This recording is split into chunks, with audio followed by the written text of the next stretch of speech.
everybody, and welcome to another edition of Fire Up. I have an extraordinarily good panel tonight. It's me and the guys. It doesn't get any better than that, does it? Never. No. I feel like I'm back home on my show. So I'm going to first welcome my co-host, Mr. Smokin' Jeremy B. How's it going tonight, Jeremy?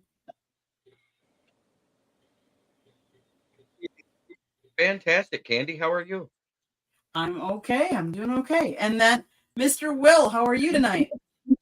Glad to be back. Thank you, Candy. Thank you, Jeremy. Love talking sports. You know it. I talked about it last show. Can't wait. Awesome. And then we have special guest Dan. How are you tonight, Dan? Oh, I'm doing pretty good, Candy. How are you this evening? I'm doing well. Why don't you tell, since this is the first time on our network, Dan, why don't you tell us a little bit about you and your shows and what you do?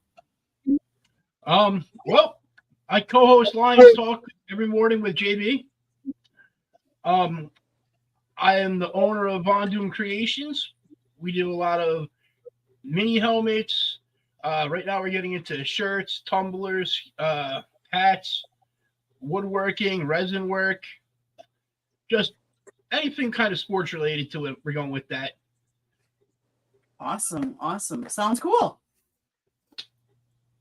Well, guys, we have some awesome topics tonight. We're going to be talking about NFL and tackling players on knees or below. Oof, ouch. We're going to talk about the new Pac-12. And then we're going to talk about a little Caitlin Clark and how we think her influence on the game is going to be here and now that she's declared for the WNBA. So with that, we're going to start off with the NFL and talking about tackling players. So I'm going to turn it over to Mr. Smokin' Jeremy B for this. The NFL is trying to get a rule through the owners during the winter meetings, and it has to do with specifically the tackling near the knee or below area because of all the knee injuries that have happened during those segments. Yes, 4 of those over the last 3 years or 2 years has been due to Kirby Joseph. It wasn't intentional. You can go back and watch. If you watch the whole video, not just still frame it. But at the same time, I kind of agree with it. But yet, if we keep changing the way people have to tackle, eventually, is it even going to be tackling football anymore? I'll go back to like the Pro Bowl and do flag football, right? Yeah. Dan, your thoughts about tackling knees? They're basically taking away any way you can hit a wide receiver or a running back anymore. And I don't care what any of the league people want to say about safety. Violence is still what sells football. You take all the violence out and watch the numbers and the ratings drop. I agree. Hello, Ken. Will, your thoughts about tackling knees? It's a two-sided coin, but I agree with Jeremy and I agree with Dan. It's going to be so hard to enforce because this is the way you tackle receivers and running backs. Unfortunately, Kareem Hunt got tackled last year and his knee twisted the wrong way, and that didn't look good. And that was probably the big red flag that said we got to get something done sooner or later. These guys are going to have devastating knee injuries and be out for a while. So, but it's also the way you tackle the receivers and running backs, like I said. So I don't think it gets past this offseason, the rule change, but if there's a way you can demonstrate it with former players and say, we prefer this method over this method, do a tutorial, then we'll see. So, guys, are we starting to get soft here in the NFL, or what? Like, where do you stop it? So you can't tackle the knees, you can't tackle the ankles, you can't tackle obviously the head, and I get the head. Don't get me wrong, but where do you stop it? Like you said, Jeremy, like it's going to become flag football or something almost, because football is football. You know, going in that you're susceptible to these kind of, and I will say, how often is it? None of the players are intentionally trying to hurt the other players to take them out for any length of time. All they're trying to do is make a play. Defense is supposed to make a play. Offensive line, they're supposed to protect. Runners are supposed to run. Like Dan said, violence, I hate to say this, sells. Let's face it, in a hockey game, do you want to see them just pass the puck, or do you want to see fights? For the longest time, you want to see fights. I mean, that's what the NHL was, and that's what you enjoy. So I think you're drawing a fine line here in the NFL if they pass something like this, because I think it just changes things, and I think it takes too much away from the defensive players or the people that are trying to, tackle. Because like I said, otherwise then it might as well be flag football, and that's not what the NFL is or has been. Any other comments from the panel about this topic? Yes, Mr. King. Of course. Now, if they're going to take away the knee tackle, what are you supposed to do when the running back or the receiver makes himself real small? So the only two places you could possibly hit them is the knees or the head.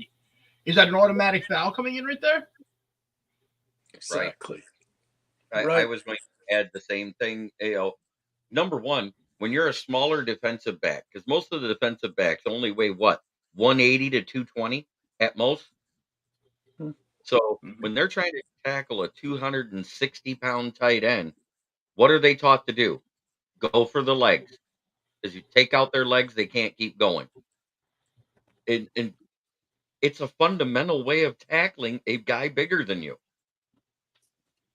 If you take that away and you take that and give the advantage to a 260-pound tight end that all he's got to do is shrug you off of his hips, there's going to be a lot more broken tackles in the league. I agree.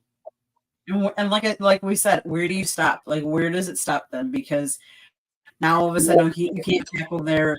Can you tackle with the ankles? Can you tackle with the feet? Can you tackle let's face it, you can get injured a lot of different ways. You can even get injured non-contact in football. Like it can happen. And do we like to see the injuries that take players out? No, of course not. But it still is that kind of a game. And you kind of learn to expect some injuries, hamstrings, whatever it could be. But I get the whole head and keep away from tackling in the head and using the helmet. I get those.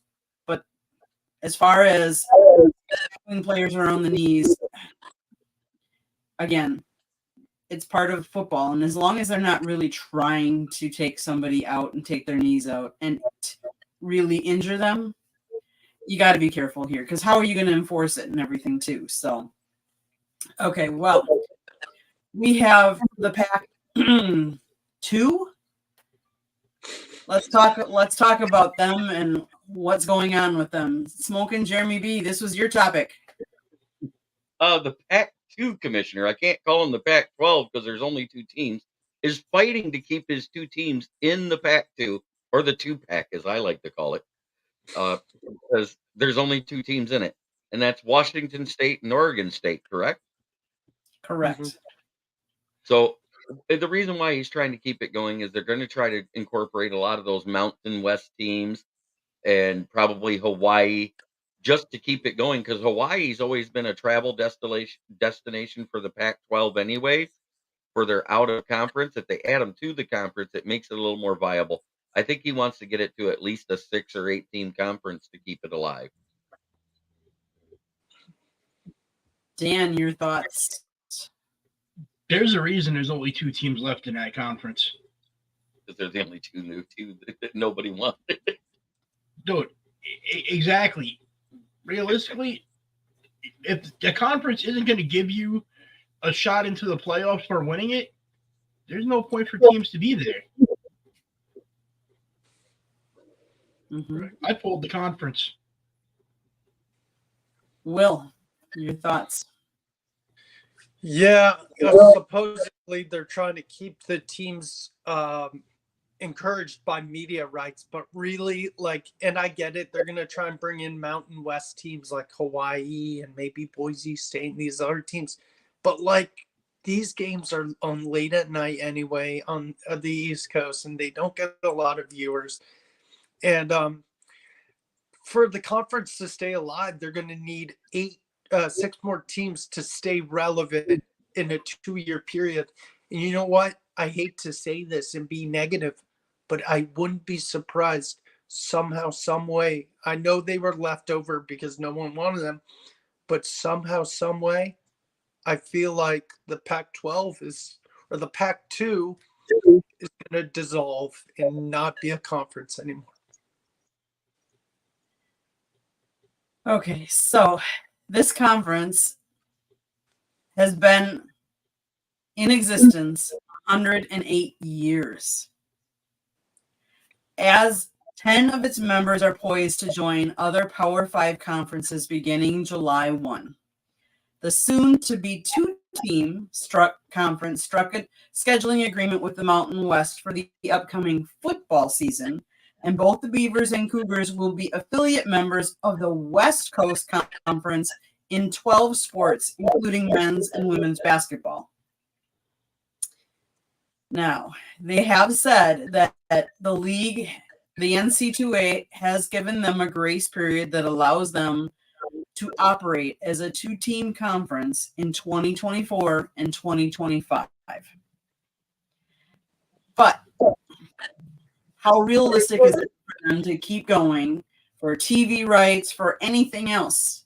Like, that makes it very different. And honestly, as many teams have jumped from one conference to another conference, are we heading to there only being 3 or 4 conferences? I think so. Will it become more like the NFL and, AFC and NFC? Like, are we headed towards that? I have said for the past 2 years, with the way teams have been jumping ship and going specifically, mostly to the Big Ten and the SEC, you're going to see if it continues this way and NCAA keeps changing everything so often and enforcing their rules in ways that are unlike, they may secede from the NCAA and form their own college football league.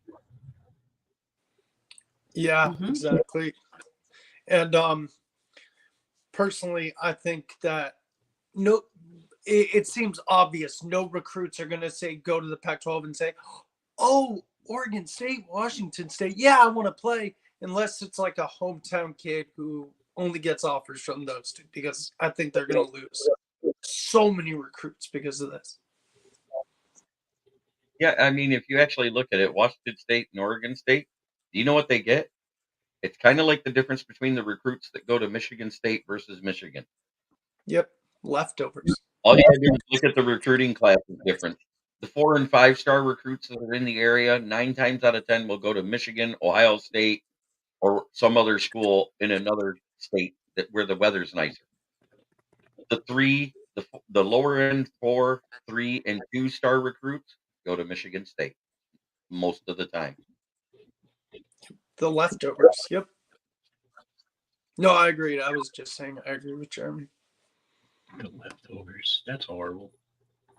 Yeah, that was. That's horrible talking about people like that, Will. Sorry. Truth hurts sometimes. It does. It does. Okay, so we're going to talk a little bit of basketball now. Iowa star Caitlin Clark will enter the 2024 WNBA draft, she announced today.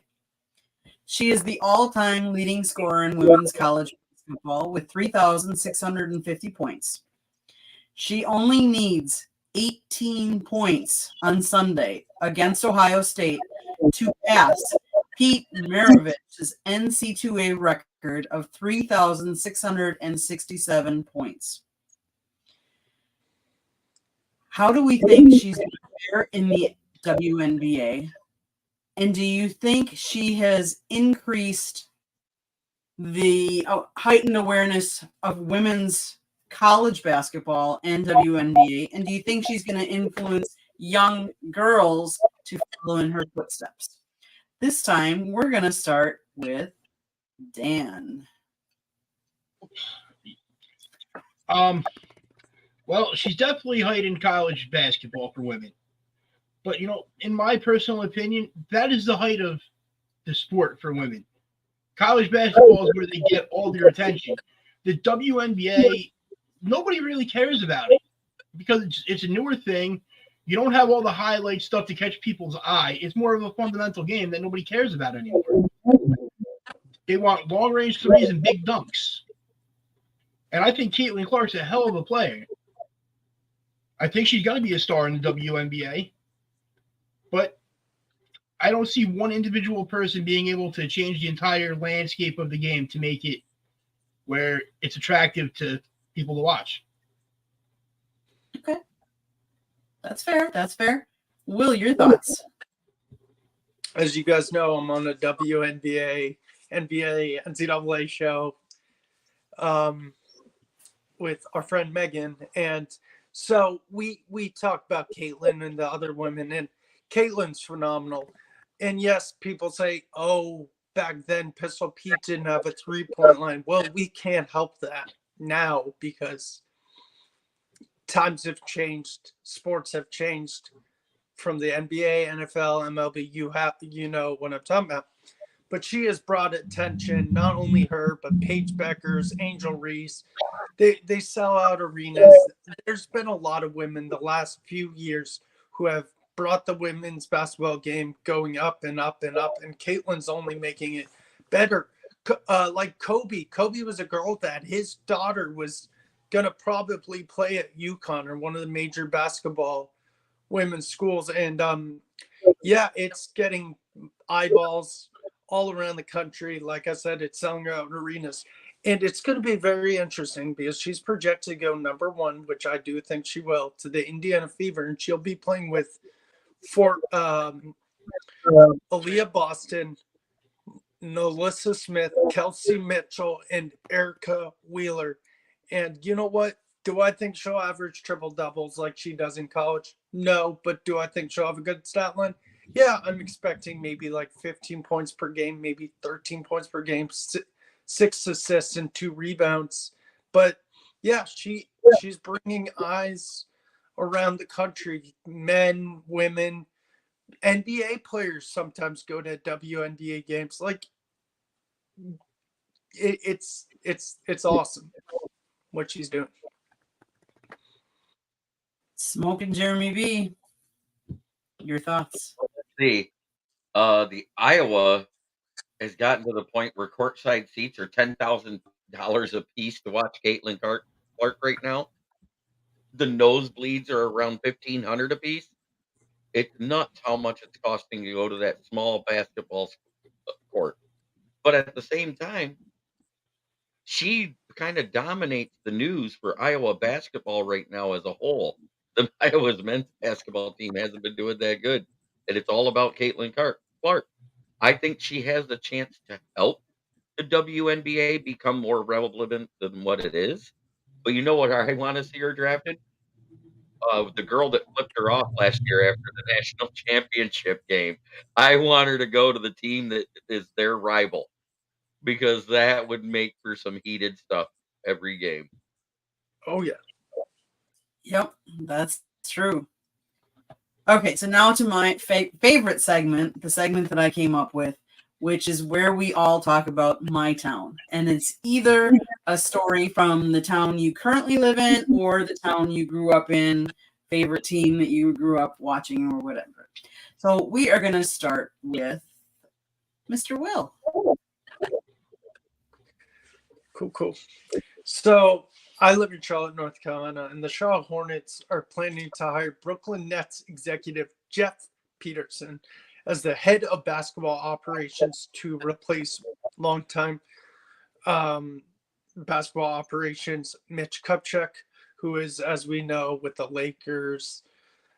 And Mr. Peterson is 35 years old, and he has connections with the Hornets owner, and team governor Rick Chanel back to their Atlanta days when they were both working for the Hawks. And he was also instrumental of bringing Kyrie Irving to the Brooklyn Nets. He also has a connection to current Hornets Seth Curry.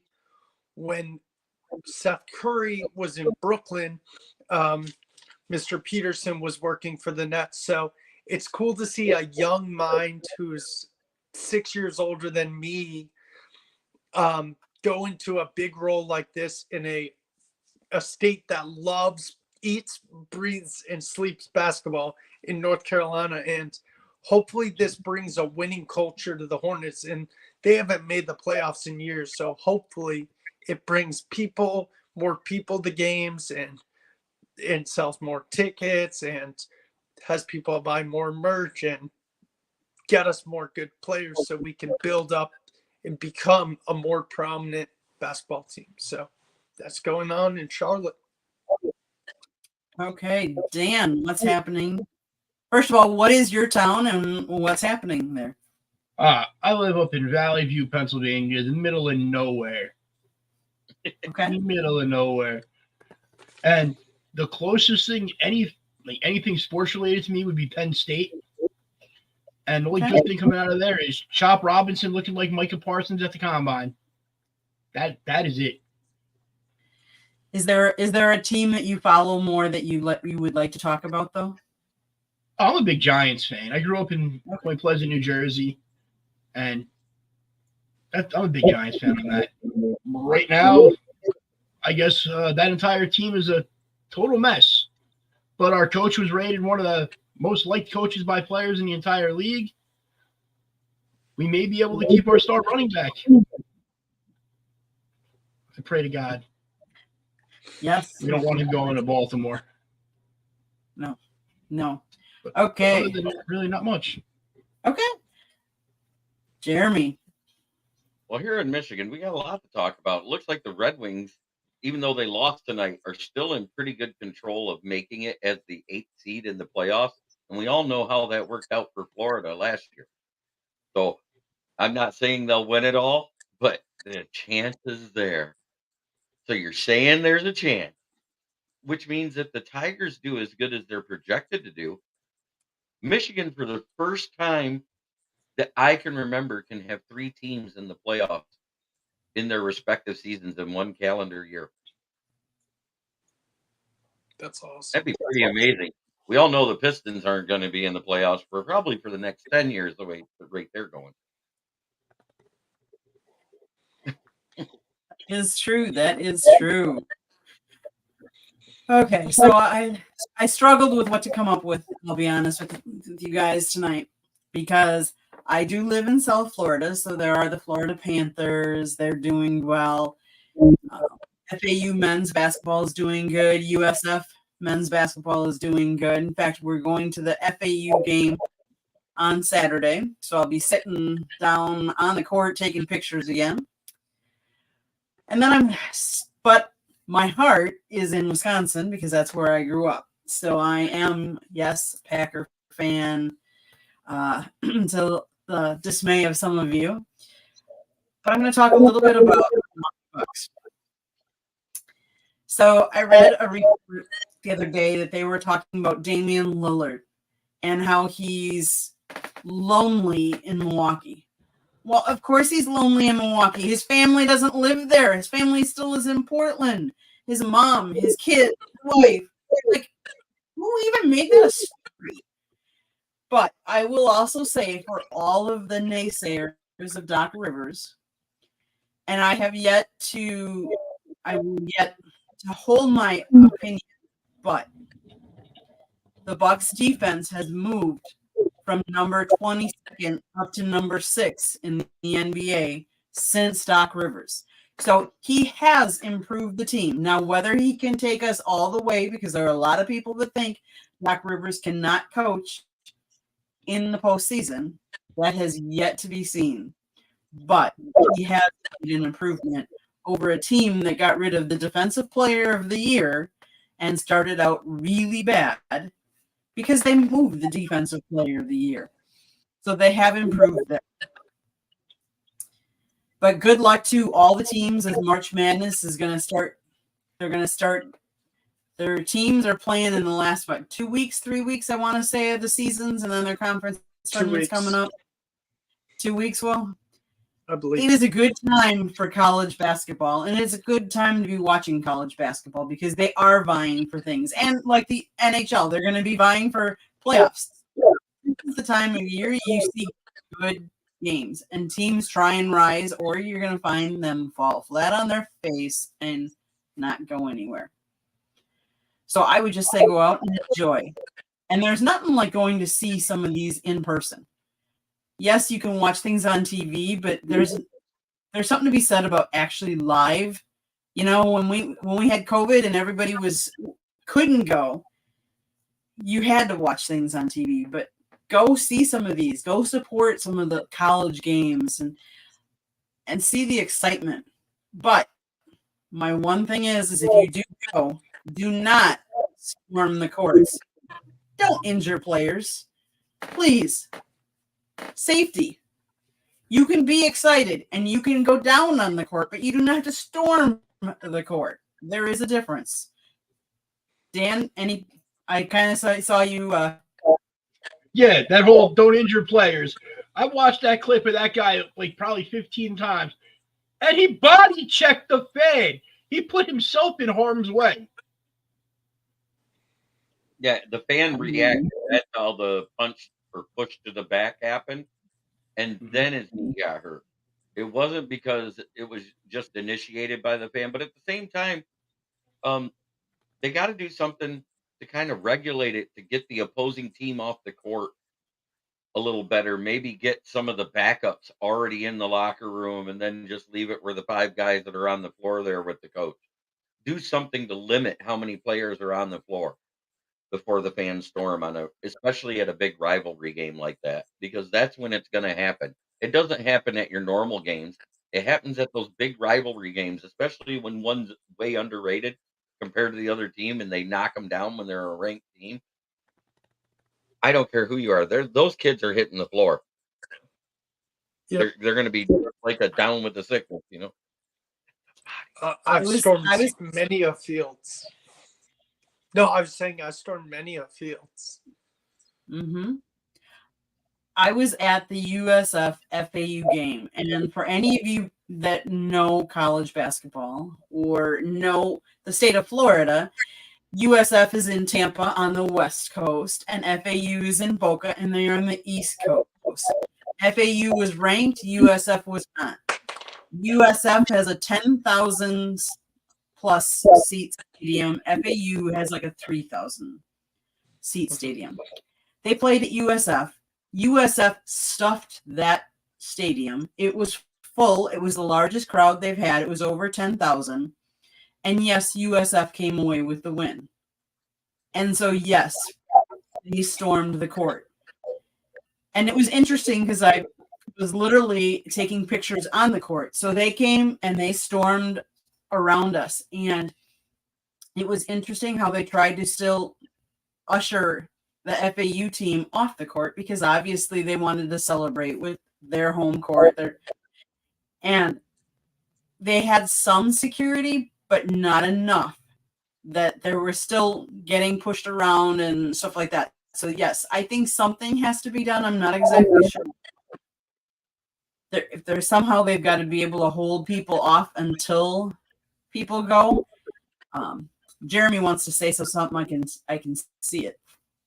Oh, 2 hours ago, broken by JPA Football Report, which is Jassery Football that writes for the NFL Network's website. The Lions are expected to meet with Amon-Ra, St. Brown's agent, at the NFL Scouting Combine to discuss a long-term contract. Something I was saying that's what Amon-Ra wanted. He said repeatedly on his own podcast he wants to be a Lion for life. This is breaking news. That's the only reason why I'm saying it. Long-term is not 3 years, people. That's that 5 to 7 year range. I'm thinking it's going to be like 5 or 6. I don't think it'll be 7, but 5. I'm happy with that. Even at the $25 million, with the way they can stretch that contract out, it's a good move. I love it. Okay, breaking news. You heard it here. So Guys, it's been a great show. Any other comments? Anybody wants to come up with? Point out? Nope. Well, then we're going to go around the room, how they can get a hold of you and how they can see you, see your shows, how they can. Dwayne Keaton says 7 years, 25 to 28 million. Well, the rumored amount was 25 million, and Amon Ra already said that's perfect to him on his podcast. So I think it's going to stay right there. I think it was just a matter of the years because the rumored contract was 3 years, 25 million a year, not including signing bonus or guaranteed money. So I think we're going to be looking at that 5 to 6 years. That's where I'm thinking it is. Okay. Let's start with our guest. Dan, how can people get a hold of you? How can they subscribe to your channel? Tell everybody. Well, you can subscribe to Kneecap Biting Smoking Jeremy B on YouTube. His kneecap biting page there. Von Doom Creations on Facebook, X, and my favorite is TikTok because that's where I want to do everything from now on. It's so much more fun. Okay. Will, how can people find you or get a hold of you?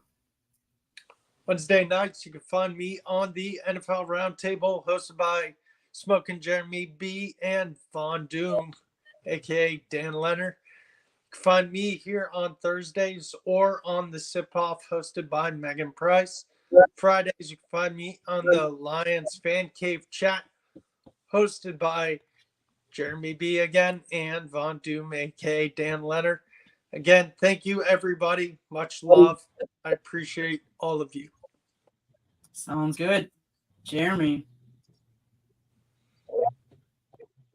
Well, as you've already heard, you can find me at Kneecap Biting with the Motor City Lions, which is my YouTube page, as my other two guests here have already alluded to. You can also find me on Motor City Kneecap Biters, on Lions Villain Squad, on NFL News and Rumors. I'm all over the place on Facebook. Then there's, of course, Smoking Jeremy B on X and on Instagram. And, of course, on all things South Florida Tribune, especially when it's Fire Up. I'm always on Fire Up, occasionally on Inside the Pigskin, occasionally on, The Professor and the Pupil.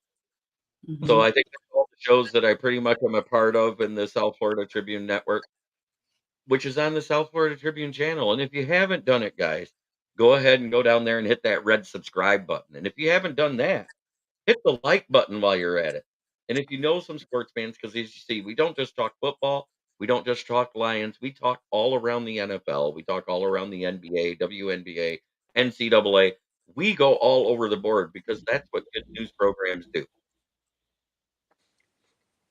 And let's give it to my host, Andy. But before I take off, I want to say the same thing I do to all the fans. Try every day to be a better person than you were the day before. It's the only way to make the world a better place. It starts in here. Much love. Awesome job, guys. Okay, so for me, you can find me Fire Up on Thursday nights. You can also find me usually Tuesday nights on 3 Chicks in a Pod or Chicks and Salsa. We're just chicks talking sports. You name it, we talk it. You can please subscribe to that red subscribe button. I think it's down there by Will. If you see it, that means you haven't subscribed to us. Click it. Like us. Share us. If you like to talk baseball, we have 108 Stitches Baseball Talk. If you like football, we have Inside the Pigskin. If you like just general sports, we talk Sports Exchange on Wednesday nights. You can always see, last night they did an episode of Real in the Rare where they do one-on-one with book authors. And they talk about books. So last night it was about a guy that he wrote a book about boxing and how you can use that as your workout. Instead of, doing your traditional weights or this, talks about working out as a boxer and how that's a great exercise because it exercises every part, mind and body as well. So go check that out. But previously tonight was Pundit's Pundit. You can sometimes see Fire Up Michigan, Fire Up Wisconsin, Fire Up Florida. We typically do Fire Up basically by itself Thursday nights, but you never know, we might sprinkle in something else. We also have Motor City the Mad Mouth Show. Oh, we have all kinds of different shows. But our shows are always on YouTube. We do put them on our website, which is www.southfloridatribune.com, where we have good writers such as Jeremy. We have my husband, Scott, and George Eichhorn, who is normally on this show. We have to wish him a happy birthday because Happy birthday, George. on the 29th. So he's probably like 15 right now. Yeah.